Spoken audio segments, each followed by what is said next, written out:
obviously invited, so call me back. Okay, I love you. Bye.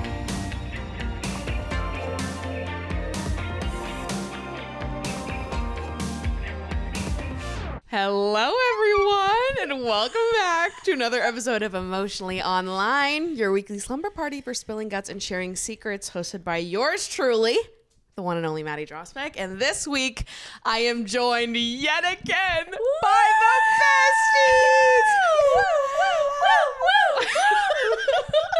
I'm joined by my best friends, Ashley and Mika, once more. And we're going to get into Thank it. God. We're ready Honestly, to get into it. I can't wait. I'm in Boston for the weekend because today actually is Ashley's 26th birthday. Everybody So say true. happy birthday, Ashley. Everyone in the comments, write happy birthday, Ashley, right now. Immediately. If you want your face. Legend. We'll wait. So we're here and we're celebrating. Last night we're celebrating the 1-year anniversary of Ashley and Mika's company, the Wildflower Company.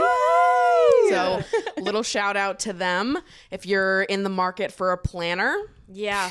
So they've true. got one for you. And we'll even give you a discount code, Wildflower20. Wow. Take 20% off. Would you look at Yeah. that, you Yeah. guys? 12-month undated mindfulness planner. We're givers Absolutely. at the end of the day. Yeah, we're givers and we're Absolutely girls, vibes. girls. That's so true. It's so Yeah. true. Don't you forget it. Yeah. And if you guys have ever heard me talk about the accountability group that I've been So in, true. these are the ladies that I do that group with. So true. And they now do accountability groups through the Wildflower Company. So if you would like to join an accountability group, guess what? You can. So true. Also, so true. And our next one starts April 3rd. So if So you're true. listening to this before April 3rd, And they will. This episode goes up on March 31st. Oh my guys, thewildflowcode.com. Sign up for our accountability group. Join the three of us. Please. It's community-led, fun accountability. God. That's going to be so much fun. Yeah. So if you guys are interested, feel free to join. Grab a planner. Thanks, Maddie. Get your life in order. Heck yeah. So glad you guys are here. Thank you. Or really that I'm here. I'm a guest today. That's true. In case you haven't noticed the picture of me and Mika, this is our home. Sorry, Kylie. We live here. Kylie also lives here. Yo, we also have a There's a live picture of her studio here, too. audience It's as pretty we're recording. amazing. No, it's crazy. Is this the first time you've ever had a live studio audience? Yeah, I've never had anyone in the room that wasn't also speaking on the pod. Wow. So we've got 2 people off mic. We've got Kylie and we've got Sydney. There's a So- first time for everything, they So say. true. There is a first time. We've got my roommate and my sister, 2 of the best women I know. It's True. so true. The best first ever live studio audience to be having. Literally. It's so true vibes.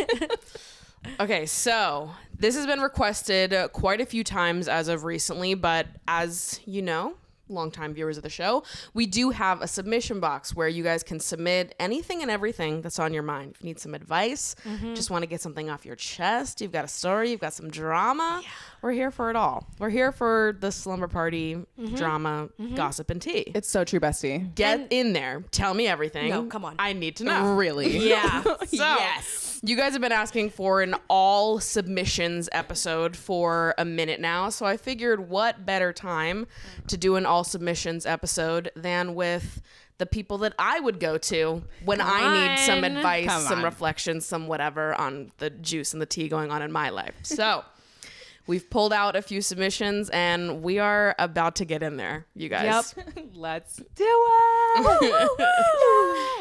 So first up, I thought that we had to do this one first because it's just fitting. They say, I really need some advice on my friendships right now. When I hear you talk about you and your friends, it makes me so happy on how you have such great relationships. It's so true. It is so true. But it is also making me question my own friendships. I've been a little iffy about my best friend for the past year or so. We had a situation last year where a friend of hers would be really rude to me. She ended up talking bad about me to our whole class, and I stopped talking to her because it started affecting my mental health pretty badly. My best friend told me all the stuff she said because they were really close. To this day, they still talk. A couple weeks ago, I called my best friend and told her how their relationship makes me uncomfortable because she hurt me and she still talks to her. Yeah. She said that she's just trying not to start drama and that she felt bad I was feeling that way, but hasn't done anything to help me since. Wow. I still see that she comments on all her posts and talks to her every chance she gets. I don't know if I'm being needy. I used to have a really awesome best friend a couple of years ago. We ended up clashing because of drama, but I haven't felt that connection since. I know how it feels to have a best friend who you feel amazing with, and this isn't it. it. I just really want that again. Am I better off without her or just enjoying the small fun moments that we do have? That's so hard. Yeah. I have so much to say. Seriously. Can I get us started? Please. Absolutely. Okay, so first of all, I want to say really good job telling your best friend how you were feeling and being so honest about that. That's so brave and so important. I'm so devastated to hear that she really hasn't been super receptive and is still continuing to be friends with someone who isn't good to you. And I think that you just deserve way better. You deserve someone who is more caring towards your heart and towards what hurts you. And I think that friendship breakups can be so devastating, especially as we outgrow them. But one thing that I do want to say is that I think that like sometimes in our minds, it can be so extreme. Like either we're best friends or like we're like, that's it, right? And I would say that like in a situation like this, it might even be more peaceful and best to just kind of like let it fade and for you to start like putting your energy in other relationships and into growing them, as opposed to like, if you wanted to have like a really big conversation, you could absolutely be like, hey, this was super like hurtful and unacceptable. But it also kind of sounds like you already had that conversation. Yeah. So I would say like at this point, it might even just be the best thing for you emotionally to just kind of like start prioritizing other relationships. And if you don't have other relationships that make you feel good just yet, start where you're curious. Yeah. And then like go from there and let's see what can grow over time. But such a painful situation to be in. I definitely have a lot of empathy for that and feel so sad that you don't have the kind of friends who would really take care of you, with you, to your face, but also like behind you. Like that sucks. For sure. It also like from the outside looking in feels like kind of clear where her priorities lie. Yeah, You totally. know, like, and it might be a tough pill to swallow, but it doesn't seem like it's with you. Yeah. And that's really hard. Like a best friend should be ride or die. Like Yeah. Absolutely. I have quite literally cut out people Yeah. for my besties. Because there's also difference between like an acquaintance, like someone that you just like you have to go to school with or whatever, and you're just friendly with and you're cordial, versus like an actual best fucking friend, Right. who like has your back. Yeah. It's funny because I know you guys haven't listened to the episode of the podcast that came out yesterday, but in that episode, I talk about how something that is, or maybe this was in a video. I don't remember. I talked about this at some point very recently, but I was talking about how in friendship, something that's really important to me is people that like would not say a bad word about me. I think it was in your video. In my I most saw recent it. video. Yeah. Okay, good. So I think And somebody in the comments actually had a good word for it. They said something like friendship integrity, Yeah, or something. yeah, I saw yeah. something good. it's like people who not only are they not going to say bad things about me, but they will not let other people speak poorly about me in their presence. So like in friendships that I've had in the past where they've been like, oh, so-and-so said this about you, it has always left me feeling like, well, why would they tell you that? And why did you even listen long enough to be able to absorb all Right. that information and then tell me? Yeah. Like it's a handoff of information that in my opinion shouldn't even be happening. Right. And so people are like, oh, I'm going to be a good friend and I'm going to tell this person exactly all the shit they said. But I'm like, but Why would you entertain that? why did they feel comfortable telling you that? Right. What were you doing while all of this was happening? Just sitting there going, yeah. Right. Because that's not okay with me. As Because soon I as would it starts- never let that happen to you. I would No. never let anybody in my presence speak poorly about any of my best friends. It just wouldn't happen. They could not open even their close. mouth and I would go, Don't not want to hear it. wrong, bad. What the fuck is that? You're grown. Bye. Ugly, gross, bye, not happening. Like Yeah. it's just it's not For a sure. conversation that's being opened. And even if it is, you're sticking up for them and then telling your friend, Absolutely. stay away from this person Right. because they are not kind to you and they Yeah. don't have your back, right? Yeah. Right. 100%. And I think that like a lot of people value different things in friendship.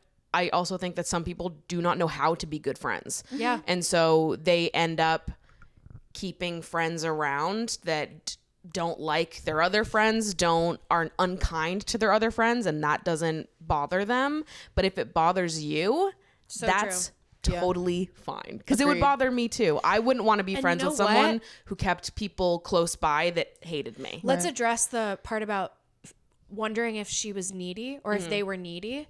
you're definitely not needy. No. At the end of the day, you have your needs. It quite frankly doesn't matter what they are, because we don't need to assign labels to them, whether they're good, they're bad.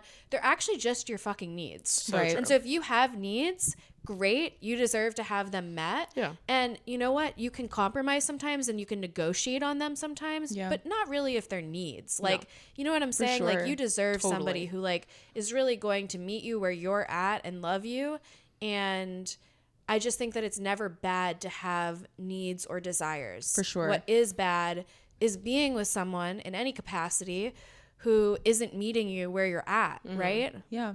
You've also, like, to reiterate what Ashley said earlier, like, you've done such a great job of just like Such a good advocating job. for yourself and being like, hey, like, this hurt my feelings and this is what I would need from you to like feel Yeah. comfortable and secure.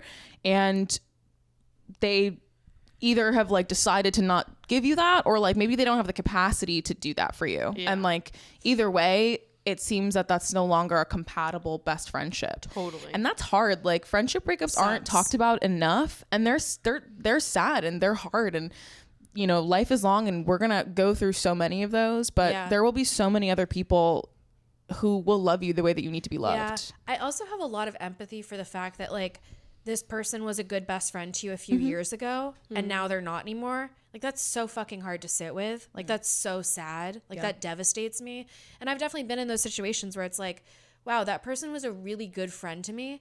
Like, such a good friend that like, it's so confusing, right? Like, still to this day, what actually ended up happening. Yeah. But I think a really good quote is like, when you say no to one thing, you're saying yes to something else. So if you say no to this friend, and I mean like literally energetically, like if you stop putting energy into this relationship, that frees you up energetically to put time and effort and energy into building a new relationship, into really prioritizing your time with yourself, whatever it is that you want to do and is going to be really good for you. Totally. Right. Building more friendships with people who value the same things in friendship that you Totally. do. Seriously.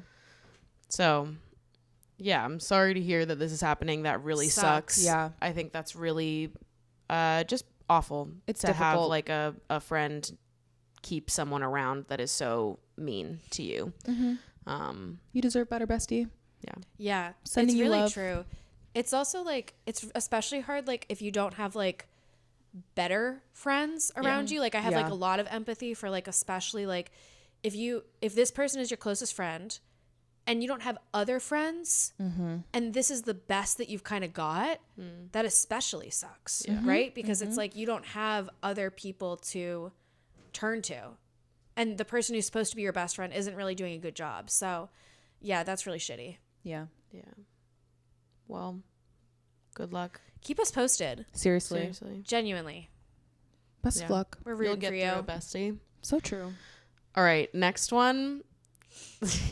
Let me read the whole thing before saying Okay. Oh. because I have immediate thoughts. I have Okay, not. we'll let you take this one first. I have not heard this before. Oh my God. Because I think it's probably because I deleted TikTok, and I still have to like post on there sometimes because of the brand contracts that I had going, and I like will download the app to post and then delete it again. I feel so disconnected from the world. Okay. I'm so nervous for what this is going to be. So someone writes, not exactly a story or a request for advice, but I wanted to know your opinion on the following situation. There's a viral TikTok going on where in the video, a girl who got brought to a Chris Brown concert by her boyfriend ended up getting a lap dance on stage by Chris Brown. A while later, it's revealed that the guy, the boyfriend, has broken up with said girlfriend that got the lap dance. The comments are absolutely divided, and I am personally torn. What do you think? Was the man justified in his actions / response to a personal boundary being broken, or was this the case of an insecurity / fragile ego? And before I say anything else, I just gotta say, I don't give a fuck. Why were you at a Chris Brown concert? Literally. Let's start there. Let's start there. As soon as you I said don't give a fuck about the girlfriend. I don't give a fuck about the boyfriend. You played with the devil. You get what you deserve. Hello? Why were you there? you literally had me at boyfriend took girlfriend to Chris Brown concert. Yeah. I was like, first fucking red Tough. flag. It's so funny because we were talking about Chris Brown yesterday. No, literally. And we we were were. like, who the fuck goes to Chris Brown concerts? Like, for why? Surprised to hear that he's still touring. Still? Surprised to hear that First of tickets are all- being sold, that people even will look this man, that anybody wouldn't be fearing for their life being on stage getting a lap dance from Chris Brown. Honestly. What the fuck? I don't care. He probably smells like farts. These people, both of these people can get their feelings hurt all they want. I do not defend them. I do not claim them. You're at a Chris Brown concert. That's all I needed to know. So Yeah. crazy. Like, We were literally talking about how indefensible this man is Speechless. yesterday. like, I'm so speechless. It's so funny. Like, I don't know. I actually don't care. I don't care what the Yeah. debate is of like, oh, she got a lap dance at a concert that the boyfriend brought her to and then he broke up. I don't care. Chris Brown. It was also That's it. confusing What because I the- was so consumed by the fact that this was a Chris Brown concert that I didn't realize that I he blacked broke out. up with her because of the lap dance. Right, Like I because thought of that the was lap unrelated at first because my mind was just like Chris Brown. So twice. Why? As soon Yeah. as you said Chris Brown concert, I blacked out. Yeah, Right. that was it. I was like, That's all I Like, need what to are hear. the comments torn about? Well, that's what I was also confused about. Are they I was not like, distracted what? by the location of this incident? also, like, you took your girl to a Chris Brown concert and then, Knowing like, that this man is not a woman's woman. or a man's man. Like, Facts. this man is, like, for himself only. unclaimed. Like, completely. And then you got mad at your girlfriend? Y'all are stupid enough to go there in the first place. Like, that sounds like a you problem. You knew Chris Brown was gonna be there, and you said, And you showed "Let's up go." willingly. You opted in. You paid money. like, Get that's, it. so, that's you also got the kicker. exactly what you paid for. I don't know. I Wow. can't even believe it. I mean, You bought the ticket, you showed up and said, I want to hang out with Chris Brown. You get all the mess that's coming to you. It's what you deserve. it's honestly not. I don't wrong. care. They're so messy We're for at this that. Brown concert. They're so messy for that. Like, honestly, like, if it were literally any other concert, I'd be like, damn, girl, like, I can't believe that, like, you know, he would break up with you over a fucking, you know, Right. just concert lap dance, as if that means anything. Also, like, what are you supposed to say? No, sorry, my boyfriend's right here. Right. Like, you're being called up to the stage. Also, presumably, they're, like, fucking front row center. Right. Like, they're right No. there. So, Oh, like, that's the right, worst you know? detail. On stage. It just gets worse and worse. How much money did they pay for these tickets? Too It's much. what you deserve. I know. That's they it. You honestly got all the bad energy that was coming to you when you decided to Chris support Brown. Christopher the Brown. literal woman terrorist that is Chris Brown. Like, I can't. I honestly can't even believe it. What also, like, I just do not believe that that man is talented. He's not. No. And you know what? If you There's don't, nothing if you don't- special. people, I find it shocking that people think that it's just the Rihanna thing. It's not just the Rihanna thing. everything. It has Bestie. never just been the Rihanna thing. And even if it was just the Rihanna thing, That's are good you enough. kidding me? honestly, just look up. just the Rihanna look thing. up like Chris I've heard everything Brown. I need to know. Look up Chris Brown commentary videos on YouTube. I want to say it was like Eddie Burback that made one a while ago compiling all of the horrible things that Chris Brown has ever done ever up until very recently. There are so many. You will horrible. watch the video and be like, I can't. His music comes on shuffle on Spotify. You have to skip it. Like, you should feel ill knowing all of the things Yeah. that Chris Brown has done. I haven't listened to a Chris Brown song in like 10 years. No, Honestly. I didn't even know Maybe he was still more. making music. Why is this guy still out there? Right. Also, like, that's such a Hello? good question. Cancel culture. I We didn't. have it for a reason. No, it's don't not know. working. And we need to make it work. Cancel culture is fucking fake. It's a farce. It's not real. It's really Chris Brown not. is still touring. He's breaking up relationships across the globe. God, I thought we got him. We didn't. I'm losing my mind. No, like, I can't even. That whole story was crazy nuts bananas. Like, We've heard enough. I hope that they both have learned a lesson from this. Yeah, I hope that they have. And I hope that the lesson isn't about whether or not they were right or wrong, but that I don't know what the division in the comments were saying. No. I hope that the lesson was just they were wrong The for going. fact that there was even a conversation able to happen in the comments of like, was Yeah. he right for breaking up with this girl? You guys are focusing on the wrong thing. Like, literally, I was just about to be like, what were the comments even like? Like, what are you debating No in there? idea. Like, You brought your girl to a Chris Brown show and then broke up with her when she got a lap dance? Pussy. Like literally. Don't know. Like, And I don't care. that's so ridiculous. Like, honestly, the first fucking wrong move was Googling Chris Brown concert tickets. Like, what the fuck was going through your mind when you decided to literally go out of your way to purchase front fucking row seats to a Chris Brown concert? Yeah. I can't imagine they're that much, but maybe they are. $30. 35 actually. Plus tax. Still about a little under 40. Honestly. Horrible. So fucking funny. horrifying. Anyways, I love that one. That was crazy. Thanks for submitting. Yeah, really. Thank you. Thank you so much for That was We had a good nuts. chuckle. That was really good. Okay. This one's interesting. I love your content, Maddie, and I also really appreciate your measured, thoughtful takes on varying complex issues. I would love advice as I have a complicated issue that's hard to bring up with people. I've talked with my partner, and even my therapist seems reluctant to give advice. I've been struggling for a bit now with me and my partner's differing relationships to porn. We've been dating for a year and a half. My partner is quite comfortable with porn, and when we first started living together last summer, I'd occasionally see him masturbating to it, maybe once or twice a week. Meanwhile, historically, whenever I get into a relationship, I stop consuming porn, and I would usually only consume erotica, occasionally images or drawings. I've also had bad experiences with it in past relationships. My partner would overuse it and would reject sex with me a lot. The relationship I'm currently in is very different, so I didn't think it would bother me at first, so I didn't say anything. But it started to increasingly bother me, so I had to bring it up. We have gotten into a lot of fights over this, as he thinks his habits are normal, and I am unsure if I have a counter to that, so we're both just left confused. What I would love advice on is my split feelings. I don't think porn is cheating, and I do believe maintaining a healthy relationship with yourself sexually is important. I also don't want to be controlling, but I still can't help having feelings of insecurity and sadness about it, as thoughts come up such as, why can't he wait to have sex with me? Or does he wish I looked like that? Or would we have more sex if he didn't watch porn? Or if I could be more comfortable with porn? I'm currently in a sexual wellness support group and trying to work through this, but it's a hard journey in which I feel isolated. People feel very polarized about this issue, so it's hard to find a nuanced, compassionate answer about porn's relationship with people and their own relationships. What are your stances about porn and jealousy/insecurity? Am I insane? Oh my gosh. You are not insane. Not insane at all. First Not and even a little bit. foremost.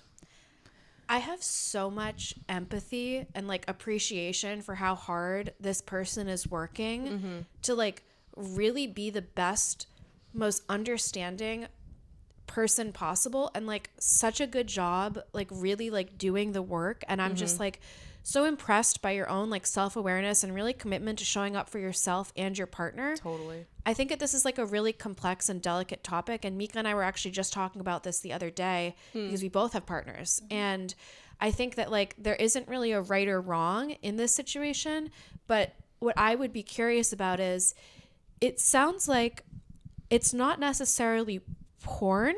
It sounds like maybe there's a deeper insecurity that this is perhaps bringing out. And it sounds like you were spot on when you said that it makes you feel insecure. And so like for you, I would really love for you to like I would honestly like my hope for you is that you would be able to express all of your insecurities very clearly to your partner if you haven't already, and that you would be met with compassion and like an openness to like negotiate and compromise on something that might work just for the time being.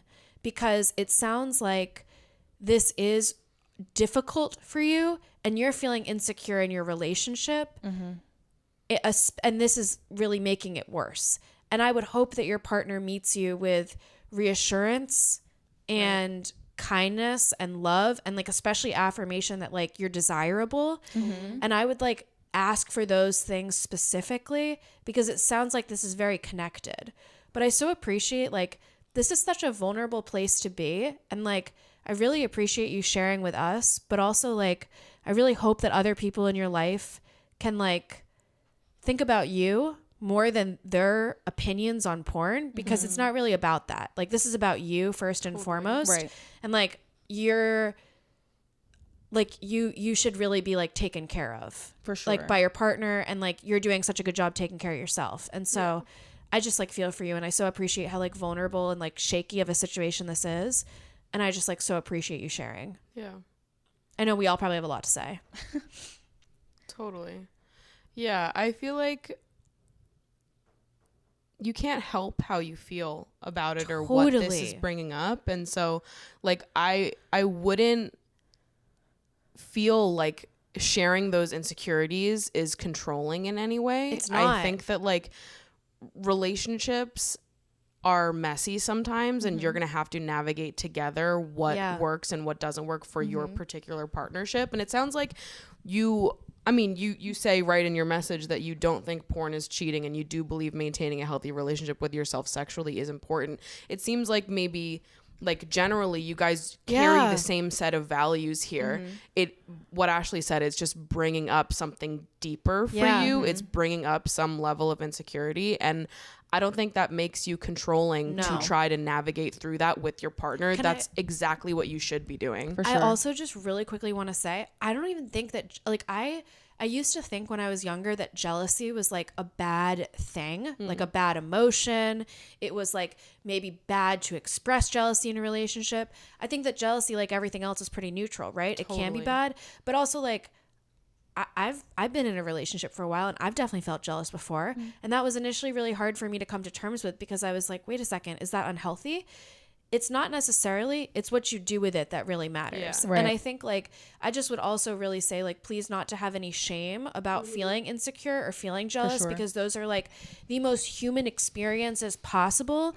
And you're doing such a good job trying to navigate these like really difficult feelings, and you're doing it with like such grace and like self-compassion and like real understanding of him and or them, your partner. And I really hope that your partner like meets you where you're at with like the same level of like kindness and self-compassion. Definitely. Yeah. You also like deserve to feel like reassured and like secure in your 100%. relationship, and like relationships ebb and flow, and like I commend you for even like thinking through this so thoroughly and having these Yeah. conversations with your partner, because like it can be really uncomfortable to like open up about just general feelings of insecurity. Obviously, like sex and porn are societally a little bit more taboo than other Yeah. topics in relationships. And so, like really great work, like advocating for yourself. I agree that like maybe like bringing up the deeper rooted feelings about like why you feel really hesitant about your partner watching porn could be really helpful to help them understand like where you're at and like how you can move forward. You know, like it might really come down to like, it doesn't necessarily have to be like, okay, no more porn for anyone. There's also like a lot of ways to like consume pornographic content and like Yeah. erotica, you know? So like as partners, like sometimes, you know, you got to get a little creative and like have fun with it. Like there are so many ways to just like experience closeness Yeah. intimately and like sexually. And this is a conversation that I've had with my partner about just like generally wanting to feel wanted. And like it, you know, like especially with like longer term relationships, I don't know how long you've been together, but you know, you kind of get into a groove where you feel really comfortable with each other. Obviously the first few months of a relationship oftentimes are really sexually charged. You're super excited. It's brand new. And once you kind of settle in, like that happens sometimes where you kind of forget that this other person doesn't like might need some more affirmation. You know, like you don't know what you don't know. So yeah. It's tough. And I think it's not like, it's something that you and your partner are going to have to explore to figure out what is like an agreement that's going to work for you guys. Maybe not even forever, constantly No, changing. I think for you right know? now, like like, what works right now, what works in a month, Totally. what works in 6 months. Like it's something that you're going to have to work through continuously Totally. together. But no, you're not insane. No, And not even a little It bit. is so normal to have feelings of insecurity and jealousy pop up in a relationship, whether that So is normal. connected to things like porn or otherwise. A lot of people struggle with feeling this exact way. Totally. So you're definitely not alone on that. And similarly to what has already been said, I think that like your self-awareness in this, and your obvious commitment to digging into yourself and trying to work through something here with your partner, I think is really awesome. So amazing. Seriously. I'm not worried for you. I think you'll figure it No, out. what your partner is so lucky, to be with you, who is really actively, like, I always think, like, when you better yourself, you're serving yourself well for any relationship that you're going to be in. Your relationship with yourself, your relationship with your current partner, your future partners, like, your current partner is so lucky to have someone who is so committed to bettering themselves for the sake of themselves in the relationship. And, like, anyone would be so lucky to be with you. Definitely. Like, that's so incredible. Yeah. Great work, like, working through your feelings and kind of getting to the bottom of it. Like, feelings and emotions, like, you can't control that. They come and you just have to let them, like, flow through you. It is what it is. Like, yeah. you don't have to for sure always have a reason even for why you feel a certain way. Yeah. You just do. For sure. It's absolutely true. Good for you for taking the time to, like, think about it and react, you know? Yeah. Yeah. Thoughtfully. All right. These are really good. Yeah. We got We've got some really ones. good ones. Live, laugh, loving it. They are really good. Some different tones too. You did a good selection, Maddie. Heck yeah. Listen, I mean, people get into it in the Emotionally Online podcast submissions box. Yeah, I kind of love it. Next up here, I am a 16-year-old girl, and my best friend and I have always joked about how hot we were, and I thought it was only partly a joke because I do believe that we are really hot. But one day I told her that I wish I could date myself, and she was shocked. I explained that if I met myself, I would fall head over heels in love with myself because I think I'm the full package. I don't think I'm perfect, but I am my ideal type. She looked at me like I was crazy. What do you think? You're not crazy. You're not crazy Bestie. at fucking I've all. literally said that about myself for years. I've also said the opposite in some cases. Sometimes I'm like, look, like, I know what my downfalls are, okay? Like, For I'm just a sure. girl. But it's like you're allowed. Do you love other people despite their flaws? Tens Like across the every board. single person has flaws. You're allowed to be a human, flaws and all. Like, you're not a that's human part without. of why yeah. you're lovable, Yeah, bestie. so Yeah. true, so true. also, like, I love the self-love. Yeah. I Oh, love and live for it. big So fan. Also, like, I don't understand why it would ever be a bad thing. I think in a lot of ways I look for, like, the male version of myself in dating. You've always said that. No, literally. and it's, She's and literally it's true. always Like, said I don't, that. I when I list out the things I look for in a partner, I've always said I don't ask for anything that I don't provide. So I'm like, I guess it is me. Yeah. You know?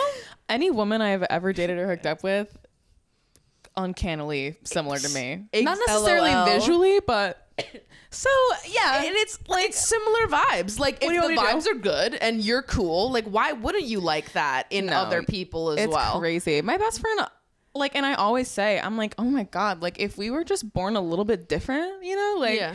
this might have worked out for the two of us. Honestly. Like, it's crazy. You've got to back yourself, babes. Absolutely, babes. If you can't back yourself, who the will? hell else is going to back you? Who will? That's what I'm saying. Ridiculous. Like, at the end of the day, if you wouldn't date yourself, I think we have to have a deeper conversation. 100%. So You know, true. like, Yeah. I think it is. 100%. I think it's a great thing to say that Yeah. you would date yourself. Totally. You're just co-signing. Yeah. Also, As like, you should. What's Totally. weird? What's weird about that? I don't know what's weird about that. I at don't all. know. I think, I would like, fuck myself. All I'm hearing Easily. is self-love. easily. Well, it's also so interesting. I think, like, you know, societally, and especially as women, like, it's taboo to, like, speak so highly of yourself. Yeah. People feel like you need to humble yourself. For sure. And it's like, no, No. the fuck you don't. Like, No. if you believe you're a 10 out of 10, it's because you are. It's true. Facts. And you know what? I Being am hot all, is literally a mindset. 100%. It is. And I am Literally. all for people talking about being hot, loving being hot. Yes. I love myself. I want to date myself. Yeah. I'm a 10 out of 10. I check all the boxes. I'm the full package. Absolutely you are. And we should talk about it more. Yeah. Literally. I love anybody that speaks about themselves like that. I As you agree. should. Yeah. And honestly, in my opinion, I think that anybody who looks at someone else saying such nice things about themselves and has any type of negative reaction, that has nothing to do with you and everything to do with how them. they So feel about true. themselves. I agree. I fucking posted a TikTok the other day about, there's just this video going around viral about, like, how this girl's friend is a New York City 10 out of 10 and she gets all this saw stuff. this. Yeah. And I posted a video about myself.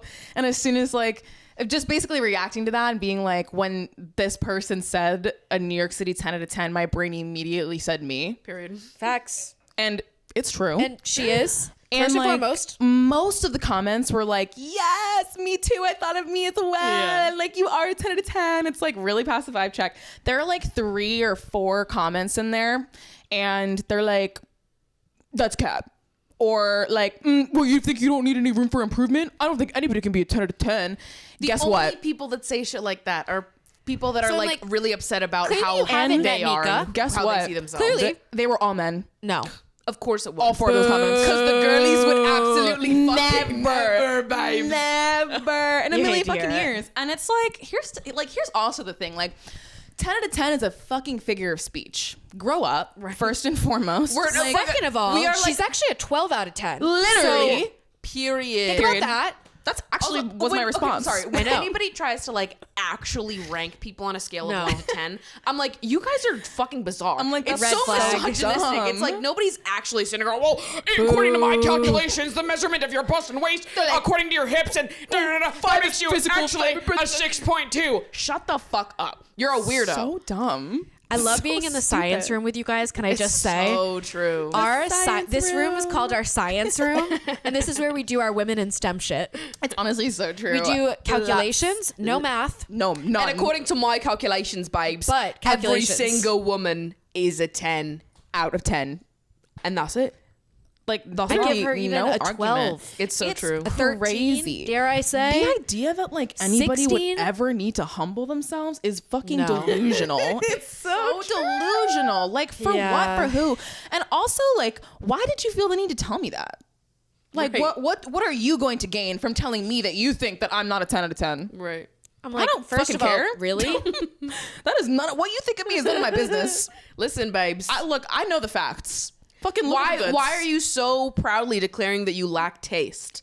Like Literally, literally, that's so that is embarrassing. fully on you. That's so embarrassing for you. Embarrassing. I just can't, vibes. I also, can we just say, like, being 16 and this confident is fucking lit. Yeah. It's so sick. You're so I'm like, cool. come hang out with us. No, Honestly, actually, do you I'm want like, to be a bestie, bestie? I'm having a birthday party tonight. When I was Get 16, on over I here. did not think that way about You know, myself. honestly, and I wish I did.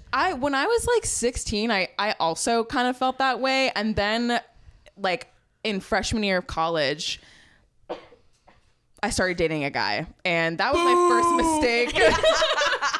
That was my first fucking mistake. So yeah, that knocked me down a couple pegs. I was like, what the fuck? And then like we stopped dating, and I was like, wait a minute. I'm the baddest bitch alive. That's she crazy. was. It's really crazy. Like, it's a lot of work being the main character. And I know you get that, bestie. And you do it so so well. Can I just say? Thank you can, so can we much. just say? Literally, thank This you. woman. It's so much work, but you know, it has to be done. Yeah, I know. it's true. It has to be done. Look, I put my pants on one leg at a time, just like everybody else. My hero. So you fucking rock. Honestly. And honestly, like, I hope your bestie gets a little bit more confident in herself as well. And if forward not, to. I'm ready to be your bestie. Are you kidding me? We're welcoming you with open arms. Please. Come hang out. We love Honestly, you. I think it's great to fall head over heels in love with yourself.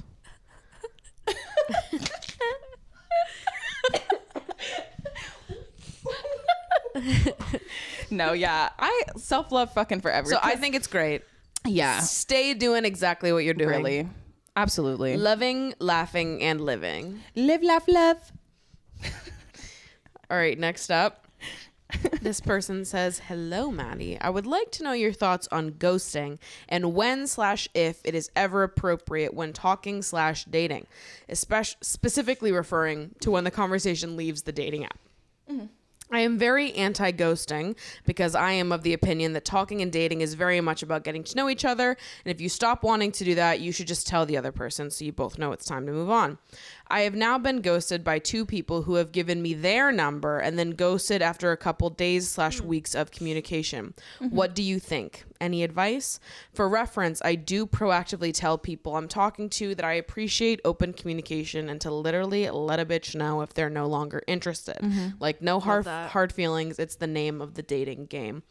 I think that ghosting and like the rules around ghosting is interesting, and I think most of the miscommunication comes in because everyone has different definitions of when something becomes ghosting. Right. So personally, I am sort of the school of belief that it becomes ghosting once you hit date 2. Yeah.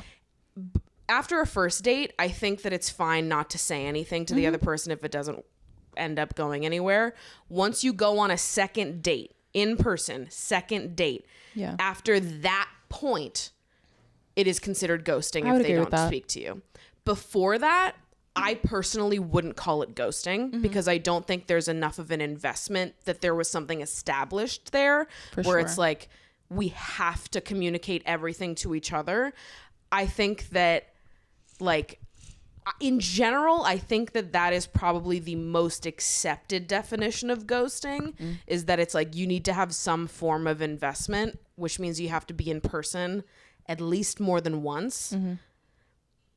But I think across the board, people consider ghosting to be different things. Yeah. So to some people, ghosting might be we matched on a dating app, we exchanged numbers and texted for 2 days, and then they stopped talking to me, and that's ghosting. But I think a lot of people would not see that as ghosting. Yeah. I feel like I think we'd all like to live in a world where like everybody communicated and was like, hey, this is how I feel. Like it's not working out, blah, blah, blah. People are afraid of conflict ultimately. Totally. And like, it's not, people are afraid of rejection and also feel a little uncomfortable rejecting other people. Yeah. And so like, quite frankly, I've never taken ghosting as like a personal reflection. Yeah. Like if I agree about that second date thing. Like if it's before that, like I don't really know you. That's a stranger. But you literally, like you don't even know my last name. So it's fine. Anything after a second date, obviously it depends on what the dates are and how often you're talking and stuff like that. It's really not a reflection of me. Like, no, it's fine. Like if that is your way of like, ending things or whatever, you weren't really for me anyways. Totally. And that's okay. I also think people have like different relationships with ghosting. Like for me, I couldn't care less. Obviously it's different if like we'd been dating for a few months and then you just like disappeared. I'd be like, did you die? Like I'd be like scared, nervous. I'd be a little insecure. But like, I do have some friends who have really strong feelings about being ghosted, and it really kind of boils down to perhaps like abandonment or, feeling unwanted. Like, sometimes there are a lot of like more deeper rooted feelings about ghosting. It's important to remember that like other people's actions are not a reflection of you. 100%. Yeah. I think that like, I like empathize with the like frustration that comes with being ghosted. I also feel like when I was younger, it probably impacted me a lot more than it does now because I find a lack of communication so unattractive that before I even realize that you are maybe ghosting me, I have lost interest in you. Right. Like if you're going to go that long without speaking to me and pursuing me, I think that's such a turnoff. So if you ask me like, have I been ghosted in the last 3 years? I would probably say no. But maybe some people think they have ghosted me. Yeah. Right. But I didn't text you either, bitch, because it was unattractive to me. Yeah. And so I think that like sometimes I think people's definitions of ghosting is different, but also I think that people sort of forget that they also have the power here. Yeah. So if someone is not communicating with you and are like slowly fading away from you after a date, you can react to that by being like, oh, I'm being ghosted. What's wrong with me? Why does this happen? Or you can stand and bring back the power to yourself and say, that is so unattractive that this person is not willing to communicate with me and just say that they're not interested. Like, I find that to be such a turnoff. Especially after you've explicitly said that you want to be communicative and it's okay to just like tell me straight up. You know? Like the fact that they're still like not giving you that means that they're not for you. Like they're not like going to give you the type of communication or the like mature connection that you're looking for. Totally. They weren't for you to begin with. Yeah. You know, they weren't the one. True. Not ticking any boxes. I think in general, like you would hope that people wouldn't ghost. I am very much of the school of belief that I would always rather just tell someone that I'm not interested. Yeah. I won't be offended if people don't say something to me pre like the second date mark. Like if something just fizzles out, that's not even ghosting to me. It's just not like that deep. the spark didn't spark. We didn't have that connection. It didn't get to the next point. That's fine. Right. But yeah, I would not personally behave like that. Right. But Right. I think that like past a certain point, it's either like, I think it's better to just take back that power and be like, that's unattractive. Not for me. I hate that. Yeah. So that's my take. All right. Next up here, we have someone that says, hello, Maddie. I've never been able to get into podcasts because I really struggled to find the time/concentration to dedicate my thoughts to someone talking for over an hour. Emotionally Online is the one podcast I've managed to consistently listen to, and now I love listening to it when I'm in the gym. I've been going since the start of the year with the goal of making movement a bigger part of my life for the first time since I was 15, and I'm really challenging myself to make it about my mental and physical health instead of aesthetics. It's been going really well, and I'm very proud of myself, especially as someone who has a history of using exercise as a punishment or with the goal of changing a body that I was unhappy with. I feel like listening to you while I'm in the gym has really helped me keep a positive mindset, so thank you so much. Around this time last year, you talked about working with a nutritionist, doing recess, and trying out pole dancing. Any updates on how it's going? Have you found new forms of movement that bring you joy? Do you have any insights on improving your relationship with movement and keeping a positive mindset in the process? I love that question. I love that so much. Yeah, I love this one as well because I think that like it is so important to be able to find what joyful movement can look like for you and like heal previous relationships to movement, how you learned about movement as a kid. And like I will say that it is like such an ongoing process. Totally. Like Really agree. I've been seeing my nutritionist for almost 2 years now.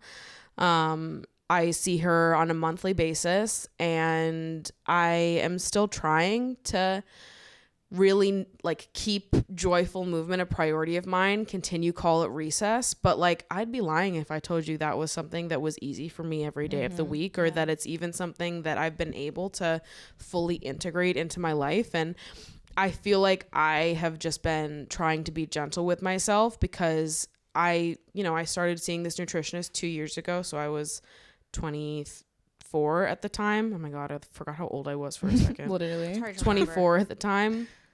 And like that was 24 years of experiencing movement and my body and my relationship with these things one way. Right. It's gonna take longer than 2 years to undo all of that and redo something completely new. So I've been trying to be really gentle with myself in like how it does feel like I'm slow to change the way that I feel, or like slow to move into this brand new mindset. There are some weeks where I feel totally in it and I'm able to go through, doing movement for joy, for fun, that just feels playful. Recess. If you guys don't know what they're referring to, I was talking about how my nutritionist and I were talking about, instead of using the phrase workout, because I was learning that I had a negative reaction to that. Yeah. And if I made time to work out, I would always be like, oh God, and just be like, this is miserable. I would feel insecure the whole time. I would like, if I went on a walk outside with the intention of working out, I would feel like people were staring at me. Yeah. I would feel like all eyes were on me, like people knew that I was working out, versus like when I walked down the street to just go to a coffee shop or go to a bookstore. Like I don't feel that way, but it was like when it was called working out, all of my insecurities came up. Yeah. And so we were like, okay, well, let's not call it working out, because you're not trying to, I'm not trying to change anything about myself. I'm not trying to do any of that. And that phrase brings that out of me. we're just trying to move our bodies and have fun moving our bodies. So we started calling it recess, where it was just like in the middle of the day when I want to step away from my computer, go for a walk. That's recess. That's an hour that I need to take to just go move my body and have fun. And there was something about like describing it the same way that we do when we're kids that really resonated with me and helped me. And that's definitely something that I've continued trying. And like I said, there are weeks where that feels easy, and there are other weeks where I'm just like, I still feel the way that I've always felt, where I feel like I do not feel included or welcome in a lot of gym or active spaces. I feel embarrassed. I feel self-conscious. I feel like I can't keep up with other people, and I'm like just too, it overwhelms the fuck out of me. Yeah. Where I'm like, I don't want to feel self-conscious when I'm moving. And some days I'm able to just focus on moving for the fun of it. And there are other days where it becomes a comparison thing, where I'm looking at what I can do and comparing it to what other people can do. Or I'm, I feel like people are watching me or judging me, and it's going to take a while for it to not feel that way for me, because movement was a punishment my whole life. And I don't know how to have a healthy relationship with movement. And so that's something that I'm still having to learn now.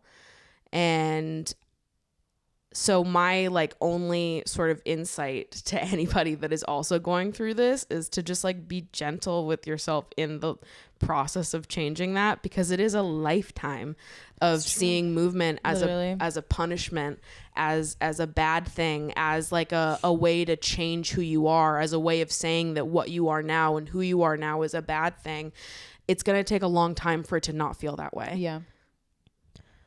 I think the best thing that you can do when it comes to movement, especially if like you haven't had a good relationship with it before, is really identify what you like and then really lean into that. Totally. And like if you don't know what you like, if you hate everything that you've ever tried, like unfortunately I would encourage you to like try something else and to keep exploring until you find out what it is you like. So like I know for me, I never had any kind of movement when I was a kid because I did theater, in case you couldn't tell by literally everything about me. And so I was not really doing movement, and the movement that I was doing when I was forced to play sports, I hated and I felt so humiliated by, because I was horrible and I would cause my team to lose because I would strike out or I wouldn't catch the ball, and I'd let down my whole team, and it was so bad. So anyway, as an adult, I've identified that there's two things that I like. One, I like spin. I like the Peloton. I like the live classes. That really is super energizing to me. It makes me feel really good. And then two, I really like walking, but specifically with people or while I'm talking on the phone. I don't really like to walk if it's just me or if I'm just listening to something. But I know that I like movement and I like walking when I'm with somebody else or when I'm listening to a podcast. And so I have just really leaned very deeply into that. I bought a Peloton with my roommate. We started a walk club with a couple of our friends who live in the area, and we go whenever we can. And I'm constantly making, outreach when I'm available to make this happen. And so something that I heard you say was that you really like listening to Maddie's content when you're, going and doing movement, but you haven't been able to find a lot of people like Maddie. And so I would say, I don't know if either of you have suggestions for like who might be similar to Maddie. I know your content is pretty unique, but like I would encourage you to explore more content that is similar, so then you have more that you can just listen to. Right? Like I know when I went to a gym, I would always save my reality TV or Maddie videos to watch while I was on the treadmill, because otherwise it was way too boring and I just got mad at how bored I was. You know what I'm saying? So I think like a lot of movement is very personal. Identify what is like working for you or what you even like an aspect of, and then figure out how to really lean into that in ways that work for you. And the other thing that I would say is like, truthfully, like movement, like everything else, like ebbs and flows, right? I've had such a busy past month. I haven't been on this Peloton in like over a month. And that's fine because I haven't had time to.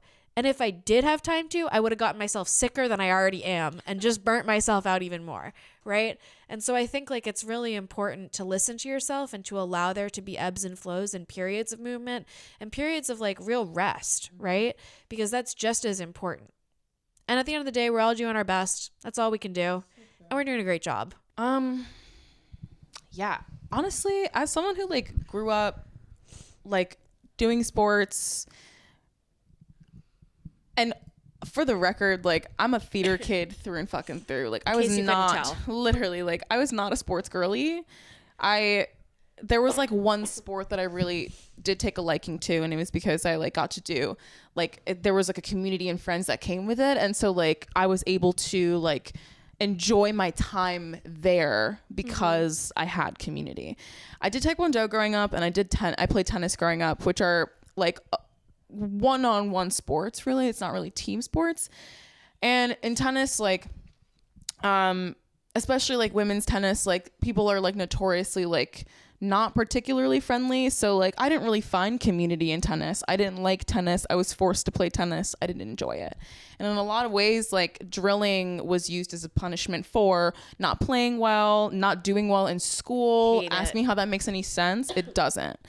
It's crazy not so. So for me, like working out really just has such a negative connotation because it was used as punishment for a really long time. Like for me, like it doesn't feel good because my body just knows that it's like it's for punishment. And like my body's like, you don't deserve that, bestie, which I don't. And it's been really hard for me. And in the past couple of years, I've been working really hard to find ways to move my body that feel good and that like don't make me want to fucking die. And I like it's hard and it's not easy. Like Maddie said, like I'm working against like 24 years of like punishment, you know, and that's really hard to like get out of as far as a mindset. And it's also a little difficult because my partner is someone who loves working out. He also grew up playing sports and he like loves going to the gym. He works out every day. He just finds it like to be a really cathartic release, and he feels really great afterward and much more like clear-headed, and it's a great way for him to like relieve stress and anxiety.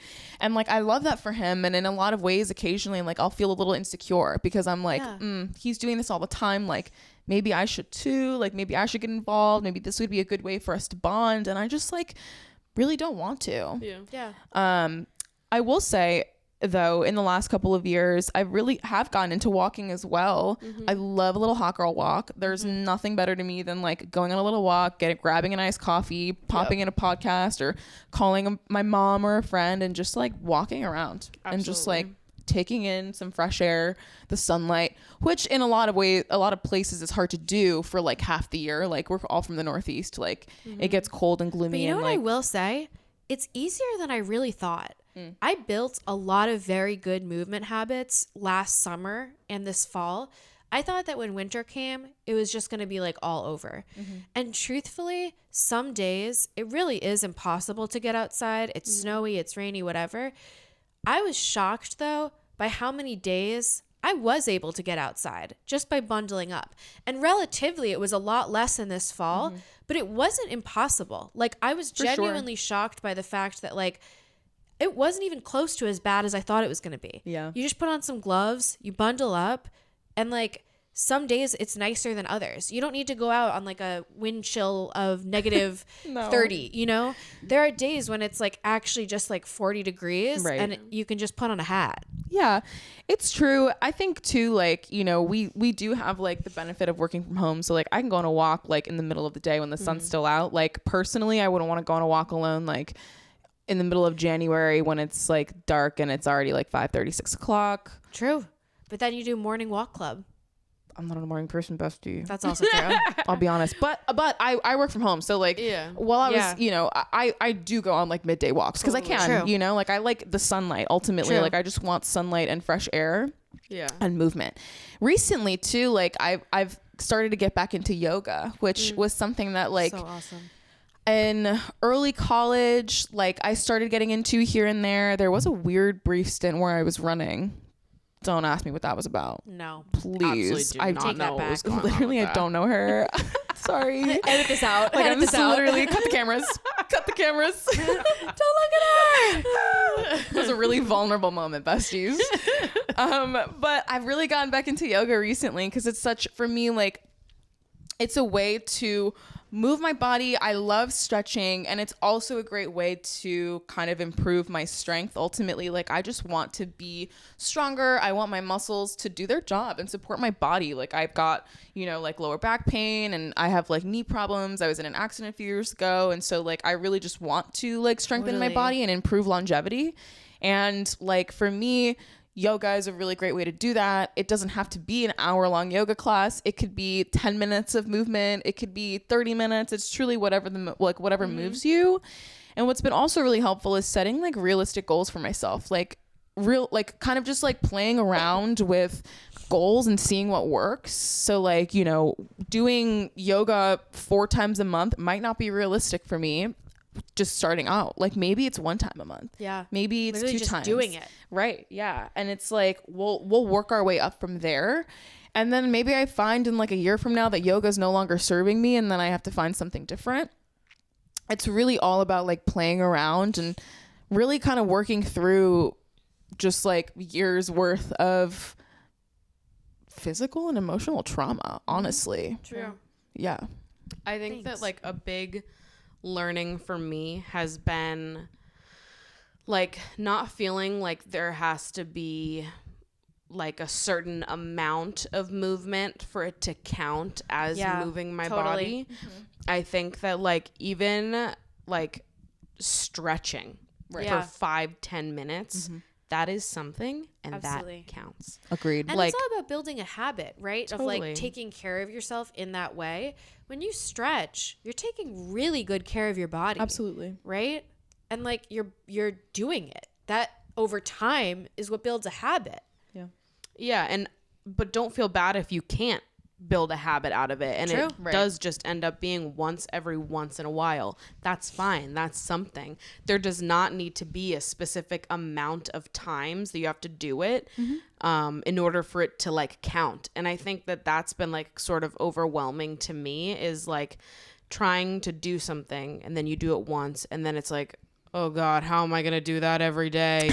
And it's like you overwhelm yourself by thinking of like the big picture, where it's like start by just doing it whenever you feel the urge. Do not force yourself to do it all the time. Like I have to do it today, then I also have to do it tomorrow. Or I'm only Monday, Wednesday, Friday, I have to do it. Don't do that. Just let yourself do it whenever you feel it.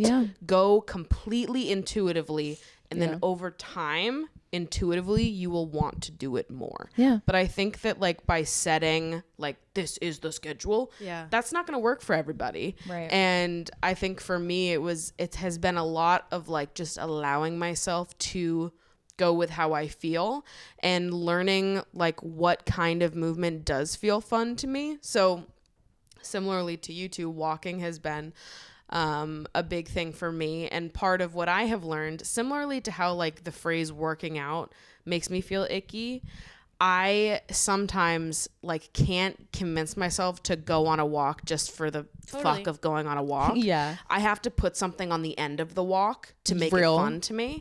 So I'm like, I'm gonna go walk to the park, sit and read my book for an hour, and then walk back. Absolutely. For sure. That is getting in my movement, but it's in a way that makes me feel actually excited to do it. You're leaning into something that you already like doing. Totally. Right? So like even if you don't like movement or working out or whatever, like how can you do something that you tolerate that is combined with something that you like? I don't know if I actually agree with that take. I also don't know that you should ever do anything that you don't want to do. But I like, the point being, I like that you combined that with something that you already like. And I think that's usually what I will do. I'll go walk to the bookstore. I'll walk to the park and read. I'll walk to a new coffee shop. I'll go on a photo walk where I'll bring my camera with me and I'll take a bunch of photos. Like I'll mix it together with something else so that it doesn't feel like you're going on a workout. You're going to go walk and you're going to walk for a full mile and you're going to come back and you're just going to sweat and sit on the couch and drink a lot of water. Like that doesn't sound fun to me. It sounds miserable. So I'm like, I want to get out and move my body, but like, what can I put on the other end of that? Yeah. And I think another big part of it is like, I live in a neighborhood where all of my favorite things are. I can walk to pretty much anything. So a lot of it is like just making plans with my friends and walking to those plans. Yeah. That is movement. That's so true. And so like I do trivia every Wednesday. I walk to and from trivia. And that is, you know, that's great. That's a 10-minute walk both ways. 20 minutes of walking. Great. Look at you. You did it. Yeah. That was all. And like that is exciting. That feels fun. It's easy. Put my headphones on, get up and go. I don't feel like I'm self-conscious or like aware of like, you know, movement when I do stuff like that. And adding more of those opportunities into my life has definitely like over time, it is helping my relationship with movement. But it is going to take a while for me to like totally reverse the way I feel about movement and the way that movement was drilled into my brain as a kid. And so like right now, these are the little ways that it works for me. And I'm just going to, you know, keep doing little things that feel good. And going with that. And so, yeah, for me, even setting schedules for movement doesn't work. I just have to work it into my life in a very natural way, like so that my brain doesn't even realize that I'm doing it. It's like I have to trick myself a little bit. And that's what works right now. And so I feel like a big part of like seeing my nutritionist has been like experimenting with different things that have worked. I think for a while I was doing dance workouts on YouTube. The Fitness Marshal does like dance workout videos that I was really liking because they kept doing like very niche early 2000s songs. And so like they put out one to Rumors by Lindsay Lohan, and I literally did it every single day because I was like, Pieces of me. Ashley Simpson. like I just loved it so much. And so I was doing that for a while because I really liked it. And I took one pole dancing class last year, and it was a lot of fun, but it was very hard. It was like definitely beyond my skill set. Not that I wouldn't try it again in the future, but I think that I would be more interested in like a typical hip hop dance class or a burlesque class. Ooh. I really want to take a burlesque class. It's definitely on my to-do still. And I'd love to take a hip hop dance class as well. I used to love dancing when I was a kid, and my thing is that I don't want to take a drop-in hip hop dance class. I want to join like a group of people that will meet every week because there's like a level of trust there. Yeah, and community. Yeah. I think Kylie just come on.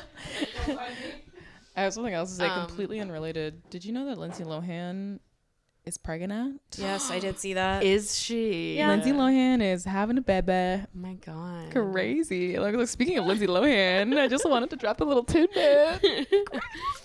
What were you talking about? Movement, joining a hip hop class, cultivating community. Yeah. But yeah, I've never wanted to just do like the one-off classes because I would rather be with the same group of people every week.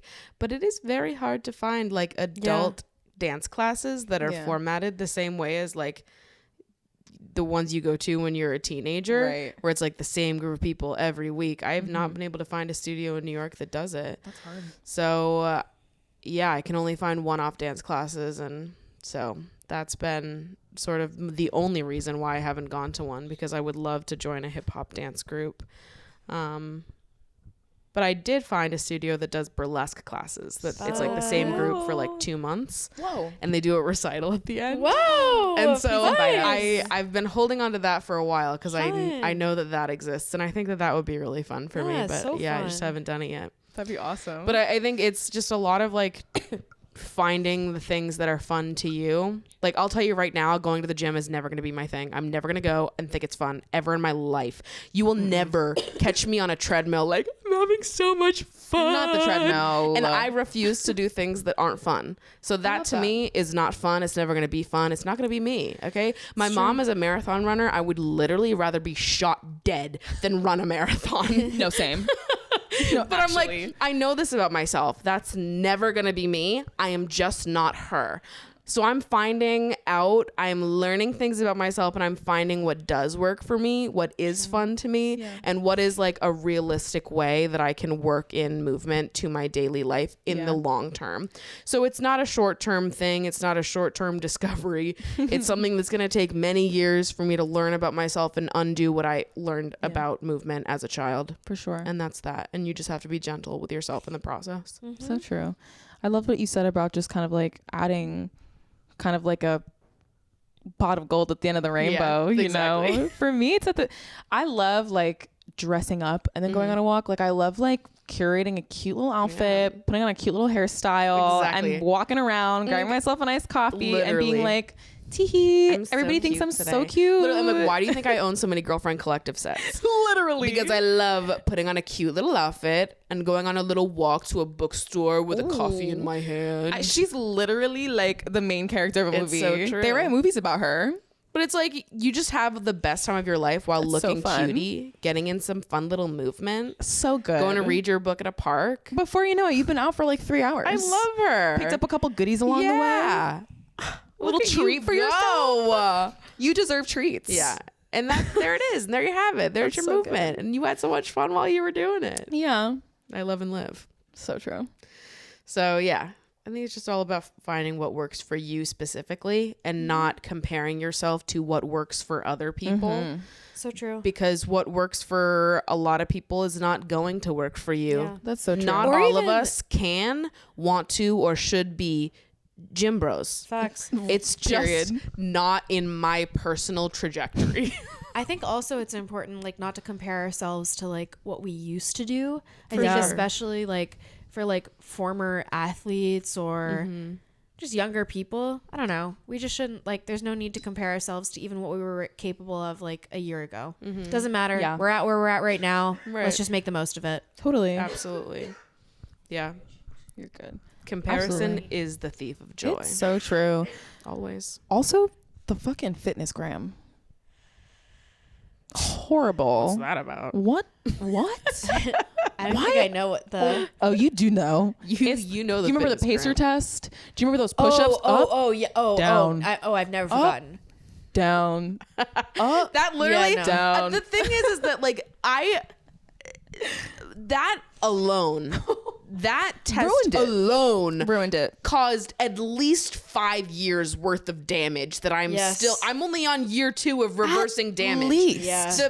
The pacer alone added 5 years. 5 years For of me, damage to undo. I didn't like the mile. I thought the mile was the even mile- worse than the pacer. Dude, I didn't have to finished do that. last. I refused to do it. I would be like, I'll run 1 lap, and then quarter I'm gonna mile, and then I will grumpily walk the rest. and stare And down I- everyone who's I making me literally do this won't. shit. And when the What are you gym gonna teacher do? was like, "Okay, you run," I'd be like, No. I'm so "Here's sweaty. the thing." I'm like, "I'm not doing it. You can't force me to do this. I'm know. literally way too pretty to run a mile. Don't ask me to do it." Actually. Literally. Also, it's like, what are you going to do if I don't? Right. Oh, you fail at gym. It's literally gym. Holding a 9-year-old at gunpoint and telling them to run a mile is fucking insane. It's crazy. It's crazy. And that's exactly what they did. Name one gym teacher that is sane. None. Silence.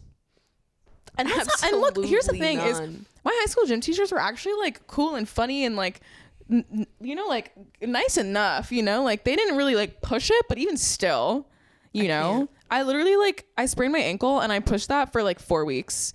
I was like, oh my God, it hurts. It was like April. Actually more than 4 weeks, probably like a month and a half. And then my fucking gym teacher was like, so like, are you recovered yet? And I was like, no. I would wear So sorry. heels and I would forget to bring my gym shoes. Yeah. And I'd be like, sorry, I'm in high heels. Absolutely. I don't know what to tell you. I'm so oops, my bad. Too busy girl Oh bossing. my God, so sorry. No, I got It's a a fashion D show. in Tai Chi and yoga in like sophomore year of That's crazy. high school. And honestly, green flag. yeah, green Good for flag. you. But I almost failed Tai Chi.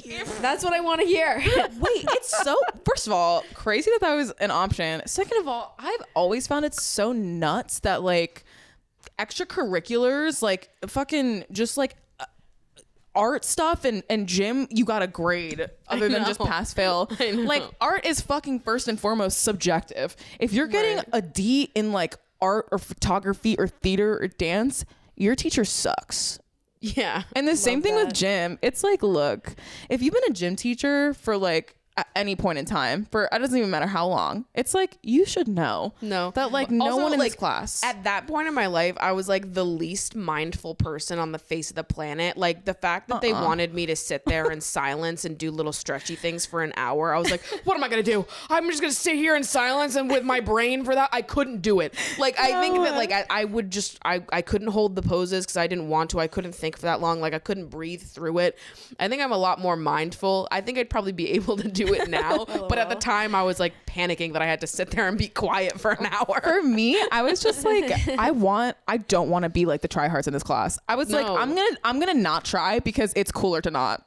First of all, I don't even want to be here. I don't want to do this. I would also, drop off after like bro, 8 rounds of the pacer. my high school didn't have like showers. Like, Guys, you want to would hear go some to bad gym. news? Sorry, you finish telling your story. You would I go just to remembered gym. something bad. Oh no.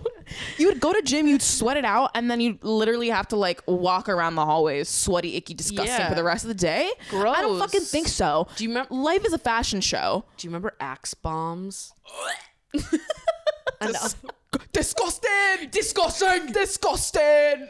You go to like you walk in the general vicinity of the men's locker room and it just smells like so foul. It was like they decided let's cover up one bad smell with another another. bad smell. It's crazy. I honestly I cannot stand the smell of chocolate scented things because of chocolate Axe body spray.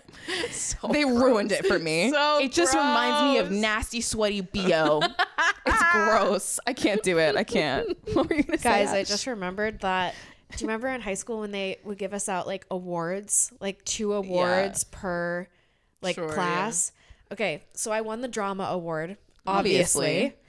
I also won the gym class award, Shut up. which Yeah, I was so baby. confused about. But then I realized it was because I was the only person who wanted to talk about sex ed. And I was so ready to go with all my opinions, all my Look. thoughts. See, this and is the everyone thing. else was like, I would have. They did like 15. They did like 1 semester of sex ed. Oh my God. I would have taken 3-4 full years of sex ed Easily. if we didn't have to do the pacer. You take Oh, away the pacer, easy. and I would be like, I would take problems. sex ed. I would have done a master's degree. I will become a sex educator as a 16-year-old if you don't make me do the pacer. Oh my, actually I would have done anything. I would have given anything. To be fucking for real, I honestly feel like I don't even remember doing sex ed in high school. Here's also the thing though about high school is they probably did it. Fun fact about me is I somehow managed to get out of like 3 years of gym in high school. And that's the best thing about you. In sophomore year, they just didn't put me in a gym class. And I actually, like a fucking idiot, went to the administration office and was like, hey, I'm not in a gym class. Is this going to affect my like grades, my standing? They were like, no. And I was like, okay. They were like, don't worry about it. They didn't put me in a gym class either You were semester. like, I won't. Literally. And then in junior and senior year, they changed it so that like, you know, you didn't get like a waiver just for like school sports. You had to like actually like get like a signature sign off or whatever. I never handed that paper in. I just didn't go to gym. Wait, so you didn't have to go to gym class if you played a sport? Yeah, yes. If you did like any sort of like active movement outside of school. So like, you know, if you like had like That's a sick. trainer or like did sports outside of school, like they would have you log the hours and then like have like an adult sign off. That's honestly which really was cool. similar to waivers, but like kind of extended past Yeah. school. So obviously if you like did a school sport, you didn't have to do gym that semester. But Wow. Not that I Um, was playing a sport to get me right. out of gym, Right. but well, that's the thing is like If only. I literally like I just gotta say, like, again, this is why I think my high school gym teachers were so cool because they just did not give a fuck. I like pulled up. I was like, can I have the waiver form? They were like, yeah. And then I was like, see ya. And I never saw them again. They were like, okay, everybody remember to hand in your waivers. I wasn't even in the class to remember that. Like, I was like, they just couldn't care less. And I Yeah. graduated high school. she did it, folks. I really Honestly, did that. No I problem. don't remember high school gym was fine. It was middle school and elementary school gym that I remember being so miserable. Ew. Because like high school gym was like half of it was we would do like I don't know like 1 semester or quarter whatever the fuck they were called. Mm-hmm. There was like in the class and it was sex ed and there was something else that we did Yeah. in the class as well. And then they were like electives. I got put in Tai Chi against my will at gunpoint. Crazy. But then I also But then senior year, we took rape defense. We took rad. Cool. So that Yeah. was fine. I loved rad. That's really cool. And then sex Yeah. ed was fine. The boys did ruin it though. Which I'm Obviously. pretty sure I've talked about before. But how I wish that we got to have like a fun sex ed class without the boys that ruined it true. every single day of my life. kick and 'em made out. it miserable. They don't need it. They ruined Actually, it. they need it the most. They, Let me be I real. have Yeah. such a distinct memory of this. Is our sex ed teacher had like a bucket at the front of the classroom I where was you there. could I submit remember. questions, and it was all anonymous, and she would pull them out and answer them. And on like the first day of the question bucket, she reaches her hand in to pull out a question, reads it, closes the paper, and then is like, so we're not doing this anymore, and how dare you write this, and went on like a big tangent. Yeah. And we were all like, what did you people write? What was on that paper? And then like we never got to get any of our questions answered. Like Wait. what could have been so good and like a great way for teenagers to ask questions It was anonymously. So cool. Such a cool concept. Did like an adult is going God- to answer your and, questions. and like the teacher that did sex ed actually was really cool. She was great. And I think that she would have done a great job creating like an open environment. completely agree. But the boys made it impossible. No. So it's like you couldn't even ask any questions because she would have answered them honestly. Like I think that like Horrible. there was potential for the program to actually be a I great agree. program, but the fucking kids made it so that it couldn't happen. Honestly, I was like, to this day, I'm like, what teenage was boys on ruin the paper? everything. I know. I'd like to What know. did he write? Do we have wanna any know. guesses? It I have no idea. absolutely is something assaulty for sure. well, what did she go on a rant about? Like, did that give a don't clue? remember. I was something about how disrespectful it was and like how dare you write this. I feel like if it was any like reasonable question, it would be fine. For it sure, had to for be sure. like Something something so- very gross, That's like horrible. derogatory about like boobs or vaginas. Yeah. Or it was something like That sucks. Yeah, assaulty. yeah, that's crazy. She was super reasonable. Like she Yeah. would have, and like she had worked with like high school students like for a long time. So it had to have been something especially bad. Yeah. That's given that she'd wild. been in the business Totally. for quite a few years. That's Yeah. nuts. I honestly I I wish hate I had that. done like sex ed in high school. We did it in my experience. I'm sure there was, and again, I just wasn't a gym, so I wouldn't know. But Wish that could have been me. I live a good life, ladies. But we did sex ed in middle school in 7th grade, and it was a science unit. Interesting. Yeah, it wasn't a part of gym. It was a part of science. My science teacher was teaching us it like, first of all, what an interesting age to start teaching sex ed. Not because it's not relevant, but because 13-year-olds can't take anything seriously. Yeah. And I remember like 3 things from the class, and everything else was just like, that's what she said. Oh, penis. That's so just like funny. penis jokes and like Yeah. drawing dicks everywhere. And just like, honestly, Yeah. I couldn't even imagine being my 7th grade science teacher. In like nightmare. 7th or maybe it was 6th grade, we did like, it wasn't sex ed, but we did like the periods, wet Yeah. dreams, erectile dysfunction health course. Yeah. And so we did all that stuff in middle school, but then in high school was when we went over like STDs and Okay. yeah. I remember going over Everything STDs in else. 7th grade. And different forms of Oh, birth really? control. Yeah. Wow. Different forms of birth control, STDs. Yeah. In science class? in science. Wow. It was like a whole unit. It was like a That is couple of so weeks. interesting. Yeah. It was cool. Honestly, we did learn a lot. I'll say like, despite all the like silly jokes, also like honestly, she put me at a table with like all of the like other silly gooses, so I was like, look, you did this to yourself. You knew what was gonna happen. In all fairness. And she didn't even move us. We were like silly goosing it up, and she just didn't even move us. I was like, you know what, this is for the best. But yeah, I think that definitely would have been more beneficial to do in high school as well. Yeah, I did a lot of my own research. I think like the benefit of like having like best friends, like really, really good best friends at the time. All of my like best friends from home, most of them are from middle school. Like just kind of having first experiences and kind of like feeling worried and secure. Like I just started doing a lot of research. I was like, look, bestie, great question. Let's look it up. And then like before you knew Let's it, ask Cha-Cha. no, literally. But yeah, it's like before you knew it, I was just like, you know, suddenly like a sex ed expert just because I was like, the besties need to know. No, Right. literally. Like, The number of times that I've literally. been on the phone with Planned Parenthood, not for myself, but for a friend who needs to know something. No, seriously. I'm like, you need to know? Look, I got We'll one fucking we'll speed figure it dial. out. Taking Yeah. Don't you I worry. got this. 100% taking pregnancy tests in the fucking Starbucks bathroom with my besties. Yeah. Like LMAO. self-checkout. I know. Like I think about this story all the time, but I was on the NUVARING for like most of college, and one time my NUVARING went missing, I remember the story. and I was like, "What the fuck?" Because I was fucking back then, and I was like, I'm like, "Oh, am I pregnant?" I literally went to the Planned Parenthood on Staten Island. They were the only No. ones that had an opening, and I was like, "You got to make sure there's no baby in here, because where the fuck did my NUVARING go?"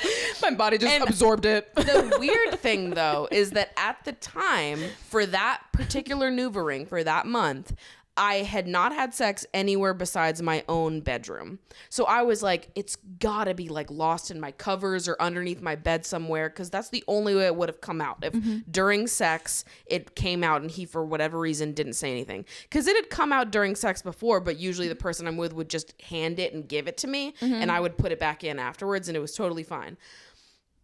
And I never found it. It was not in my bed sheets. It wasn't on the floor. And then at one point I was like, maybe it'll just turn up whenever I move out. It never turned up. And to this day, I'm like, did that man like put it on his wrist and keep it? Maybe. What the fuck? I mean, Where is that NUVARING? if I was hooking up with you, I'd also want a little memento. You just like found it, like pulled it out and was like, I will. Oh, this looks cool. Keep this. Fidget It's like toy? he wears it like a silly band. Like, what the fuck? I just have no idea where it could have possibly gone. No. Like, I suppose there is maybe a universe where I took a massive dookie that month and it pushed it out That's along true. with it. It like, you know, it like irritated my uterus and then like pushed it out. It's not impossible. Yeah. That could have happened. I could have flushed it down the Right. toilet, or that man stole it and has my NUVARING to this day. What if he threw it out? Like it popped out, he had no idea what it was, and was I like, was like, garbage. garbage, just keeping an elastic in here. Or I don't even know if he like look. Let's be real. Like I don't know who this man Dead. is, but it's highly possible he's not even smart enough to even like come to that deduction. Like he probably was just like, oh, I what's do have this? to say, Sydney has a woman that all the doctors know about at the ER that just puts shit up her vagina. And like to the point where they have to monitor her. And like the other day, somebody was like, right, Sid? Like somebody went in and yeah. No, it's way more common than you think.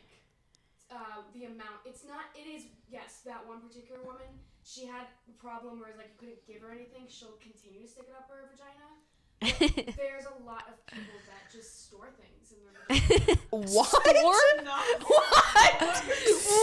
And hold up, People Sydney. are storing shit up there. Sydney, for the Like they pulled out tarot cards of this woman. Not tarot cards. Yeah. Sydney, Tarot cards in the pussy. and Sydney, for the people listening, what is your background? What's your credentials? Where do you work? Oh, I just work in an emergency room. Yeah. ER. Did she get a tarot reading that resonated? And she was like, I need to absorb energy. Wait, okay, so what is the craziest thing that someone in your experience has put up their vagina? Vajuju. I don't know, like a tarot card's pretty cool.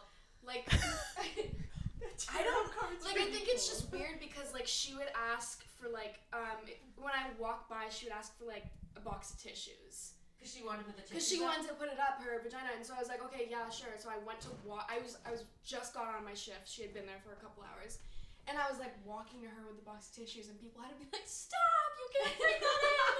She'll put it in her vagina. And I was like, oh, okay. But yeah, they had to keep X-raying her stomach because she would keep putting stuff in her vagina. So I had to make sure that she was like that it was all gone by the time she left. And that's not even the my weirdest thing that has goodness. happened when Sydney has been working No, at the no, ER. no. That's The like, ER that's is like a lawless maybe like, land. I don't know, like the 6th weirdest thing. Not that. So you're suggesting to me that this man could have thought I was a vaginal klepto? No, he just thought you were storing some things up there. Just keeping him safe. He was like, oops, yeah. Maybe he worked at in the case ER she needs a too. hair He just like put it in his pocket. He was like, oh, I'll just save this for her, and then just forgot to give it back. He was like, oh, cute. little like pocketbook. Yeah. Gave a whole new term to the word pocket pussy. Right. A whole new idea. Yes. She's accessorizing down there, okay? You can store whatever you want up there. It's just a built-in purse. That's really what it is. God. They actually make empty tampons so that you can just pop a little some special in there, close it up, and put it in there. You know? Don't give Tampax any ideas. What would the commercials be like? It's like a Russian nesting doll, but it's like a pussy. Losing my mind. Oh my actual God. Thank God for sex Also, ed. think about putting a tissue would like dry you out in such an uncomfortable way. I'm still I don't even really know how I would get trying it to up. put A tissue It up. would like That's like- literally dissolve. That's It so would be like hard. breaking apart while you're trying to put it it wouldn't up even there. work. But what if it dries you out too? Well, like, yeah. But like She wanted to put the Like box. a Q-tip or like a pencil or something, but I was just using Wow. a tissue box. For Oh, I this. thought you said she was trying to put the box. Like the She also might have been. Maybe. She would have. It's just like to the point where I was like, why would you want to put that in your vagina? Well, it's definitely like that is like for sure gonna give you a yeast infection or BV. Easily. 100%. Yeah. Yep. And, well, it's definitely not healthy to be putting anything in there. Like, Right. like The pH balance is gonna be offset. no, 100%. Wash your hands before you stick any fingers up there. Wash your hands before you insert a tampon or a diva cup pee or a afterwards. NUVARING. Pee after sex. know? Always, always, always. Vaginal health is so fucking important. And don't trust any man that might steal your NuvaRing. It's so Moral of true. the story. Wow. What a conversation we have Guys. had, Oh my ladies. God. I just Cheers learned to us. so many new things I Honestly. learned today. I We know. got so many good submissions. We had so many good conversations. We lived, we laughed, and we loved. We So loved true. it so hard. And thank God for that. Honestly. Next time you should do a little story time with Sydney of all of her craziest ER stories. Because if you think that was crazy, you just wait. Yeah. So thank you guys so much for, Thanks for having coming us. on the show. Seriously. Again, if you guys are interested in the market for a new planner, Yup. perhaps you'd like to join an accountability group, be sure to check out the Wildflower Company at the Wildflow Co. on Instagram. And what is that code you said they Wildflower could use? 20 for 20% Wildflower off 20. your planner. Remember, it Comes is in navy and ivory. it's all caps. It is case sensitive. thank you. Good Wildflower call. 20. Love that. So be sure to check them out on IG. I will also have all of those links in the description of the episode, both on YouTube Thanks. and on streaming services. Heck yeah. So you should be able to just click through those links. We're trying to get to 1,000 followers on Instagram. By the So end of help us April. out. Guys. We're so close. go give them a follow.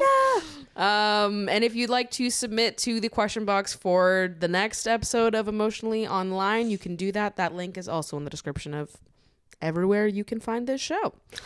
So with that, I love you guys so much. I will see you next week. Bye. Bye.